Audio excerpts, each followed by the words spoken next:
Hello दोस्तों, welcome to my channel invest with Keshav. आज के इस वीडियो में बात करने वाले हैं, आपने देखा होगा विजय माल्या का एक पॉडकास्ट आया है लेटेस्ट राज शमानी के साथ, जिसमें उन्होंने इन डिटेल चर्चा करी है बेसिकली कि he is not a fugitive. No, बड़ा बड़ा टाइटल है उसके अंदर कि मैं चोर नहीं हूं, आपने देखा होगा। तो इस वीडियो में आज हम चर्चा करेंगे बेसिकली समरी के। ऑलरेडी बहुत सारे वीडियो इंटरनेट पे बन चुके हैं, यूट्यूब पे भी आपने देखा होगा। तो थोड़ा सा आपको इसमें समराइज भी करूंगा और साथ साथ कुछ की लेसन्स ड्यूरिंग द जो हम समरी करेंगे कि क्या क्या की लेसन्स हैं एक इन्वेस्टर के लिए, बिकॉज इस चैनल के ऊपर हम stock market related content upload करते हैं। तो एक जो बिजनेसमैन होता है, क्योंकि आप अल्टीमेटली जब भी स्टॉक मार्केट के अंदर पैसा इन्वेस्ट करते हैं तो किसी बिजनेस के अंदर इन्वेस्ट कर रहे होते हैं। तो क्या क्या वो की लेसन्स है जब आप किसी बिजनेस के अंदर इन्वेस्ट करते हैं, और एक जो बेसिकली प्रमोटर होता है उसको क्या क्या डिफिकल्टी फेस करनी पड़ती है टू रन द बिजनेस।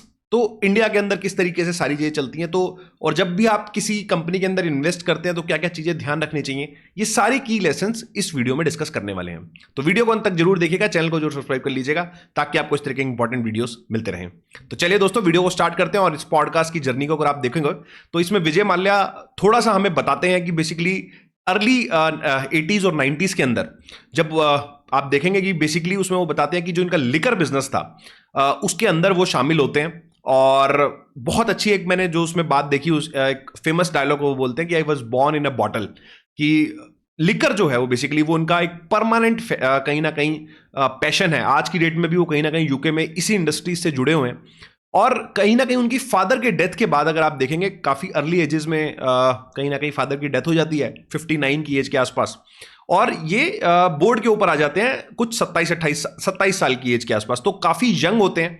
और हर एक इस एज के कहीं ना कहीं अगर आप देखोगे 27-28 साल में काफी लेविश शौक भी होते हैं, हर एक इंसान के होते हैं। तो वो जिस तरीके से बिजनेस चल रहा होता है, जिस तरीके से सारी चीजें चल रही होती हैं, तो इनके पास वो कहीं ना कहीं फ्री हैंड होता है कहीं ना कहीं उन सब चीजों को पूरा करने का, जो कि ये पूरा करते भी हैं। और जिसी का कहीं ना कहीं मीडिया में एक अलग रूप दिखाया जाता है कि बहुत ज्यादा लेविश लाइफ्स ये कहीं ना कहीं इंजॉय करते हैं डिफरेंट डिफरेंट जगहों पर, महंगी महंगी गाड़ियां, ये सारी चीजें कहीं ना कहीं उसमें वो भी बताते हैं।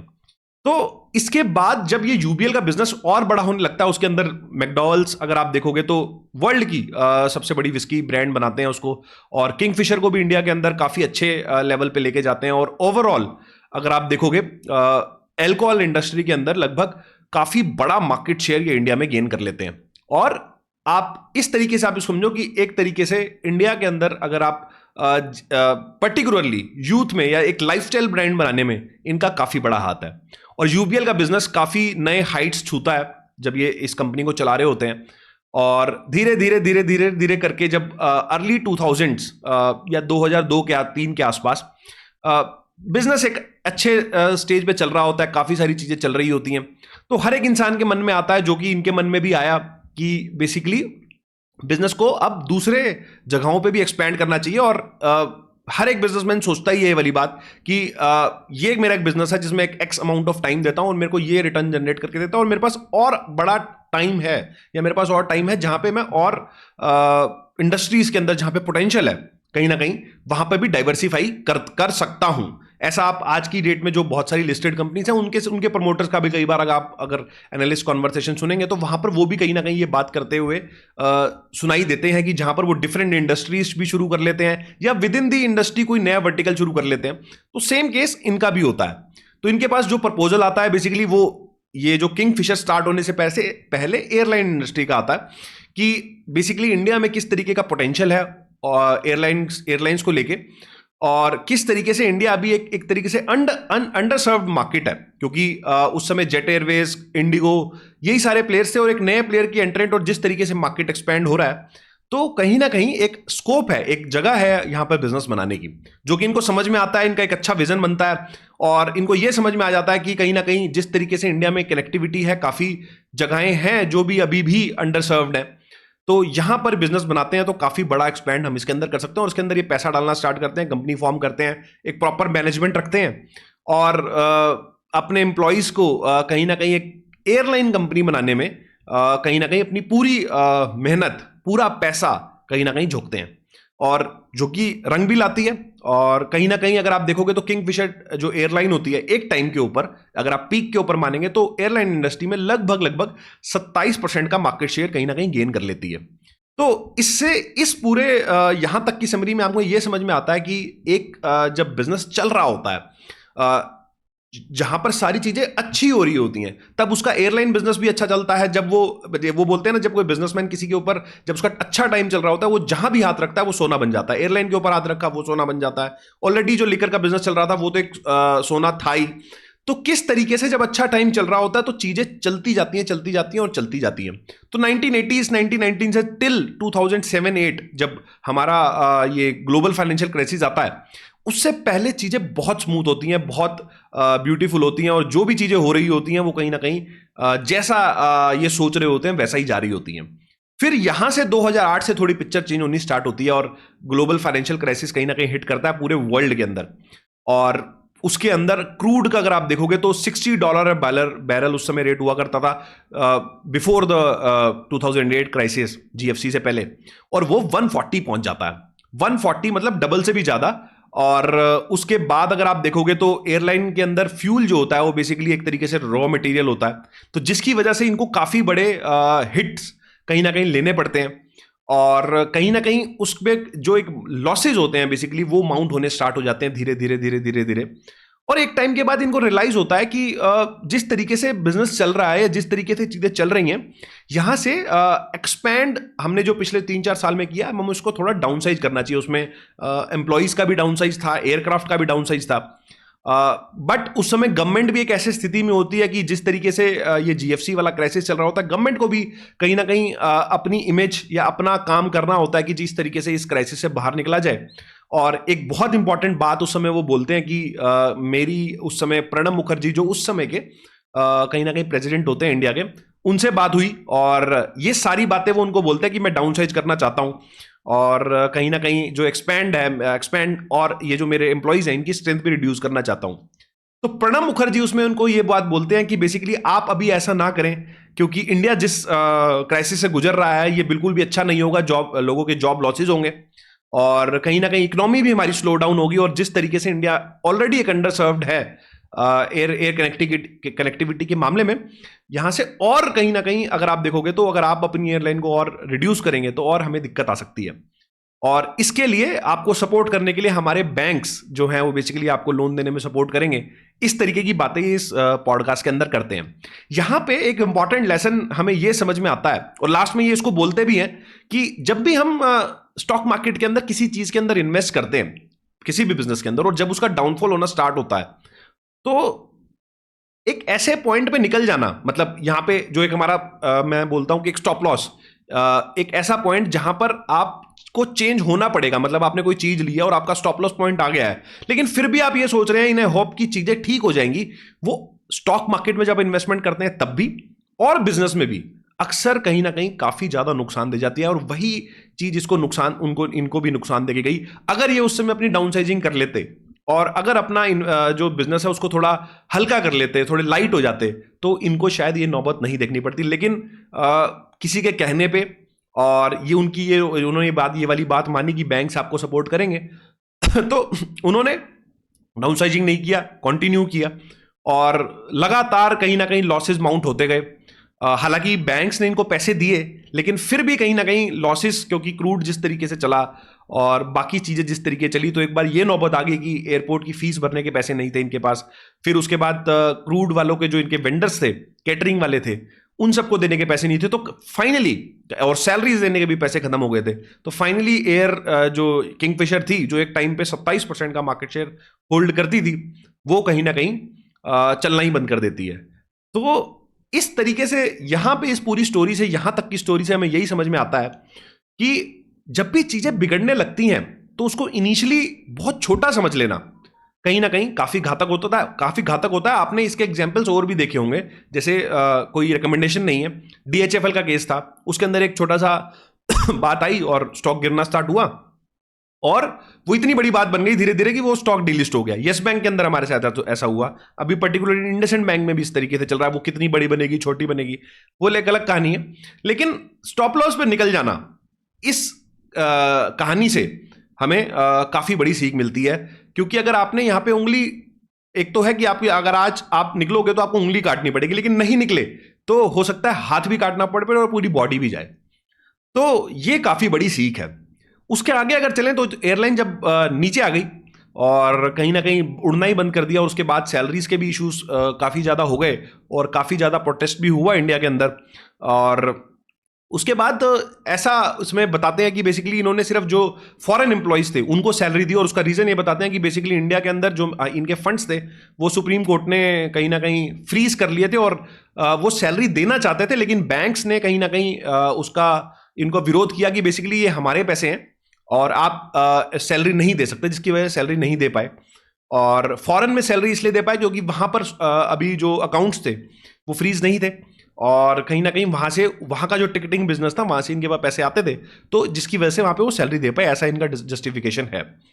तो इसके बाद धीरे धीरे चीजें और जब चली 2008-9 के बाद, तो फाइनली 2012 के अंदर ये बताते हैं कि बेसिकली जब अब इसमें थोड़ा सा विरोधाभास ये है कि ऐसा ये बोलते हैं कि ऐसा र्यूमर है मीडिया के अंदर है कि 3 तारीख को इनका एक सुप्रीम कोर्ट हियरिंग था और ये 2 तारीख को यहां से चले जाते हैं, जिसका ये कंप्लीटली कहीं ना कहीं इसको कंप्लीटली डिनाई करते हैं कि ऐसा कुछ नहीं था, मुझे कोई भी सुप्रीम कोर्ट का मेरा हियरिंग नहीं था, कोई भी मेरे को समन नहीं आया था। और 2 तारीख को मैं गया, जो वो एक प्री प्लान्ड कहीं ना कहीं जिनेवा के अंदर इनकी मीटिंग थी, और उससे पहले ये दिल्ली की पार्लियामेंट में थे, वो भी अरुण जेटली के सामने ये बोल के गए हैं कि मैं एयरपोर्ट जा रहा हूं और वहां से मेरी मीटिंग है जिनेवा के अंदर, और मैं वर्ल्ड के अंदर जो मेरे जितने भी जा रहे बिजनेसेस चलते हैं मैं अपना फंड्स इकट्ठा कर रहा हूं, और आप बैंक्स को बोलिए कि मेरे साथ टेबल पे बैठे और हम अमाउंट को सेटल कर लेते हैं। पहले इसमें जो जेटली जी हैं वो भी कहीं ना कहीं अगर आप देखोगे तो ऐसा र्यूमर है कि वो डिनाई करते हैं। फिर कोई कांग्रेस के एमपी हैं, उन्होंने वो बोलते हैं कि मैंने इनको संसद के अंदर देखा है इन दोनों को। फिर बाद में जेटली जी बोलते हैं कि हाँ, एक वॉकिंग मीटिंग मेरी हुई थी इनके साथ, जहां पर इन्होंने ये वाली बात बोली। तो काफी ज्यादा विरोधाभास, काफी ज्यादा थोड़ा इसको लेकर डाइसी। अब जेटली जी है ही नहीं तो इसको कौन इसको कंफर्म कर सकता है। और उसके बाद धीरे धीरे जब चीजें और आगे चलती हैं और ये वहां से जिनेवा जाते हैं, तो इंडियन गवर्नमेंट जो ये सीबीआई और ईडी है, ये इनका पासपोर्ट रिवोक कर देते हैं। मतलब कि ये कहना चाहते हैं कि मैं यहां से नहीं भाग के गया था। कि काफी ज्यादा मीडिया में भी इसको लेके र्यूमर है कि ये दिल्ली एयरपोर्ट गए, वहां पर 56 बैग लेके आए, 56 बैग में अपना एक एयरक्राफ्ट लाए और 56 बैग और इतने बड़ी बड़ी चीजें अपनी एयरक्राफ्ट में डाली और यहां से चले गए। तो इसमें ये इस चीज को कंप्लीटली डिनाई करते हैं, जो कि मुझे भी लगता है शायद ऐसा नहीं होगा कि ये यहां से इतना बड़ा 56 बैग लेके गए होंगे, बहुत सारी चीजें लेके गए होंगे। तो इसमें ये बोलते हैं कि बेसिकली जो मेरे बैग जो मेरा था, मैं वहां जाता हूं, मेरा पासपोर्ट रिवोक हो जाता है, और क्योंकि मैं ऑलरेडी एक यूके का ऑलरेडी मेरे पास सिटीजनशिप थी, मैं पहले से 1980s के कहीं ना कहीं टाइम से ऑलरेडी एनआरआई हूं। एनआरआई का मतलब ये होता है कि बेसिकली इंडिया के अंदर मैं 180 डेज से ज्यादा नहीं रहता हूं, तो मेरी जो टैक्स रेजिडेंसीज हैं या जो मेरी सिटीजनशिप है वो इंडिया के बाहर है, लेकिन इंडियन पासपोर्ट में इसलिए होल्ड करता हूं बिकॉज क्योंकि ये यहां पे राज्यसभा के भी मेंबर बन गए थे। तो ये जो सारी चीजें हैं ये इन्होंने इसमें इस पॉडकास्ट में कहीं ना कहीं बताई। और उसके बाद अब आज की डेट की अगर बात करें 2025 के अंदर, इसमें फाइनेंस मिनिस्ट्री की एक रिपोर्ट है जो कि आप गूगल पे भी चेक कर सकते हैं, कि उसमें फाइनेंस मिनिस्ट्री ऐसा रिपोर्ट कर रही है कि हमने विजय माल्या से 14,000 करोड़ रुपए का अमाउंट रिकवर किया है। कैसे किया है उसके अंदर आई थिंक मेजरली जो इनका प्लेज था वो उसमें यूबीएल के स्टॉक्स भी थे, क्योंकि यूबीएल भी काफी ज्यादा चला है पिछले 10-15 साल के अंदर। आप देखोगे अगर स्टॉक की वैल्यू ऑलरेडी वहां से काफी पैसा रिकवर हुआ होगा, जो इनकी प्रॉपर्टीज थी उसमें से कुछ प्रॉपर्टीज बेची होंगी, वहां से पैसा रिकवर हुआ होगा। तो 14,000 करोड़ रुपए का कहीं ना कहीं इनके पास कहीं ना कहीं अगर आप देखोगे तो ये रिकवरी हुई है, ऐसा गवर्नमेंट ऑफ इंडिया अपने फाइनेंस मिनिस्ट्री की रिपोर्ट में बोल रहे हैं, जो कि आई थिंक मुझे लग रहा है सच है, उसमें वो अटैचमेंट भी है, आप चेक भी कर सकते हो। तो अगर किसी इंसान ने पैसा लिया, और पैसे लिया कितना वो भी एक कंफ्यूजन है।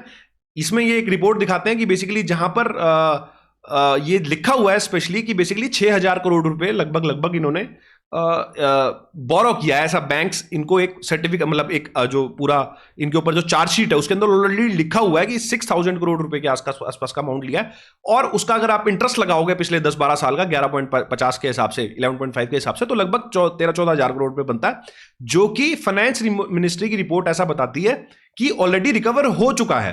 तो एक इंसान ने, अगर मैं ब्रॉडर पिक्चर में देखूं और सारी चीजें भूल जाऊं, एक इंसान ने पैसे लिए और कहीं ना कहीं उसको पैसे को वापस कर दिया, तो वो चोर कैसे हुआ? वो अगर मैंने कोई बोरो किया है कुछ और मैंने वो अपनी रिपेमेंट कर दी है, तो कहीं ना कहीं आप यही कहोगे ना कि ये इसने पैसे लिए थे और उसके बाद पैसे वापस कर दिए, तो वो कोई इंसान चोर कैसे हो सकता है? तो ये एक वैलिड पॉइंट है मेरे हिसाब से। और इसमें जो एक रिकवरी ऑफिसर होता है, जैसे 17 बैंकों से इन्होंने पैसे लिए थे 6,000 करोड़ रुपए, तो एक डेट रिकवरी ऑफिसर होता है, और वो जब भी आप डेट पे कर देते हैं तो एक डेट सर्टिफिकेट मिलता है कि ये बेसिकली रिकवरी हो चुकी है। तो इसमें वो सर्टिफिकेट भी दिखाते हैं बेसिकली कि ये जो सर्टिफिकेट है, ये देखिए सर्टिफिकेट, इसके अंदर इतना पैसा रिकवर हो चुका और जो मुझे मिल चुका है। अब इन्होंने ये चीज कर्नाटका सुप्रीम कोर्ट में भी कहीं ना कहीं फाइल की है कि जो ये मेरा जो डेट रिकवरी सर्टिफिकेट है वो फाइल किया, लेकिन बैंक्स मेरे को मेरा स्टेटमेंट ऑफ अकाउंट्स नहीं दे रहे। मतलब मैंने आपसे 100 रुपए का लोन लिया, आपने मेरे 100 रुपए का कहीं ना कहीं लोन था विद इंटरेस्ट मेरे से वापस ले लिया, मेरे एसेट्स बेच के। अब मैं आपको बोल रहा हूं कि मेरे स्टेटमेंट दे दो, मेरे बैंक का, मेरे अकाउंट का स्टेटमेंट दे दो कि कितना अमाउंट मैंने लिया था, कितना आज तक का ब्याज हुआ, कौन कौन सी प्रॉपर्टी आपने बेची, उससे कितने प्रोसीड आए और नेट में क्या सेटल हुआ, वो इनको नहीं मिल पा रहा। तो इसमें ये बात बोलते हैं कि इंडिया जैसी, ये सिरे पूरे वर्ल्ड में एक इंडिया जैसी कंट्री है जहां पर इस तरीके की हरकतें हो सकती हैं कि एक इंसान अपने बैंक से अपनी बैंक स्टेटमेंट मांग रहा है और वो बैंक नहीं दे रहा है। अभी कितना सच है कितना सच नहीं है वो तो आई थिंक कोर्ट डिसाइड करेगा, और कोर्ट में अपील भी इन्होंने करी है। अब मिलती है स्टेटमेंट, नहीं मिलती है, बट अगर चीजें सेटल हो गई हैं और पैसे रिकवर हो गए हैं तो पहले तो हमें यह मानना पड़ेगा कि इस इंसान ने पैसे दे दिए। और दूसरा ये बोलते हैं कि इसके अंदर जो इंपॉर्टेंट चीज है कि इंडिया में बिजनेस करना एक काफी मशक्कत का काम है, विच आई ऑल्सो एग्री। तो अगर आप स्टॉक मार्केट के अंदर पैसा लगा रहे हैं तो कितने सारे बिजनेसेस के अंदर पैसा लगाते हैं, तो ये सारी दिक्कतें उनको भी आती होंगी। मैं ये नहीं कहता उनको सारी विजय माल्या जैसी दिक्कत आती होंगी, लेकिन दिक्कत आती होगी। अब उसमें जो मोस्ट इंपॉर्टेंट की लेसन है वो मेरे को समझ में आता है। उसमें ये बात बोलते हैं विजय माल्या कि इंडिया के अंदर बिजनेस फेल हो जाना एक फ्रॉड है। अगर आपका बिजनेस इंडिया के अंदर फेल हो गया तो मतलब आप जेल में जाओगे, विच इज मेरे हिसाब से इंडिया की अगर आप थोड़ी हिस्ट्री उठाएंगे पीछे तो काफी बार ऐसा देखा गया है। बट वर्ल्ड के अंदर आप देखोगे कि इस तरीके से जनरली नहीं होता।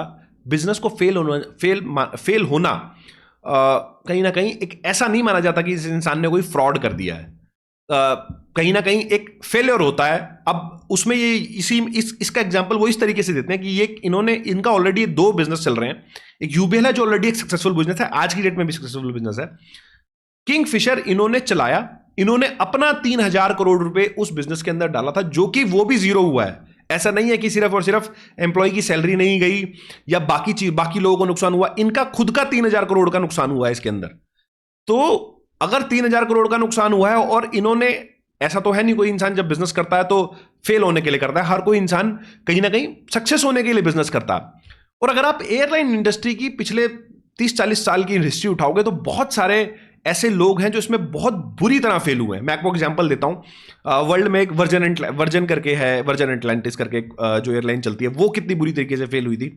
हमारे पास दूसरे 2-3 एग्जांपल इंडिया के अंदर ही हैं। आप जेट एयरवेज को देखिए, उनके नरेश गोयल जी अभी उसके ऊपर भी केसेस और वो जेल वगैरह वो सब चल रहा है। एयर इंडिया का देखिए कि किस तरीके से गवर्नमेंट ने पहले वो टाटा से ले ली, वो उनको नहीं चला पाए, फिर वापस टाटा को दे दी, किस तरीके के लॉसेस माउंट होते हैं। तो एयरलाइन बिजनेस चलाना आसान काम नहीं होता, मुश्किल काम है बहुत ज्यादा। इंडिगो हमारे पास एक ऐसा एग्जांपल है जो इतने टाइम से इस तरीके से चल रहा है।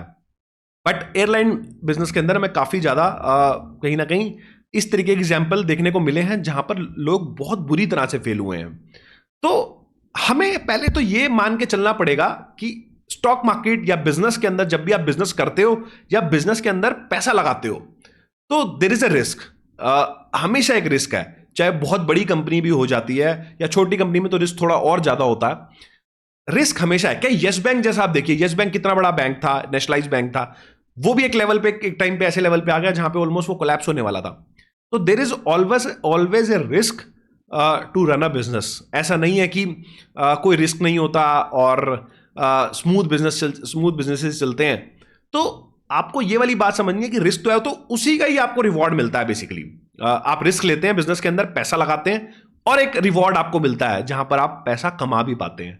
तो इसी तरीके को आपको स्टॉक मार्केट के अंदर भी जरूर सोच के रखना है कि आप जब भी कोई इन्वेस्टमेंट कर रहे हैं, एक बिजनेस के अंदर कर रहे हैं, वो ऑलरेडी एक रिस्क ले रहा है और आप उसके अंदर पैसा लगा रहे हैं, तो आप भी उसके साथ साथ एक रिस्क ले रहे हैं, बिकॉज आप भी एक शेयर होल्डर हैं, आप भी उस बिजनेस का एक पार्ट है। आपको इस बात को इस लेसन से जरूर समझना चाहिए। तो इन दी एंड अब ये पैसा रिकवर हो चुका है, ऐसा मिनिस्ट्री की रिपोर्ट बताती है, और ये भी केस अभी लड़ी रहे हैं, और किस तरीके से चीजें पैन आउट होती हैं अब आने वाले दिनों में हमें पता चलेगा।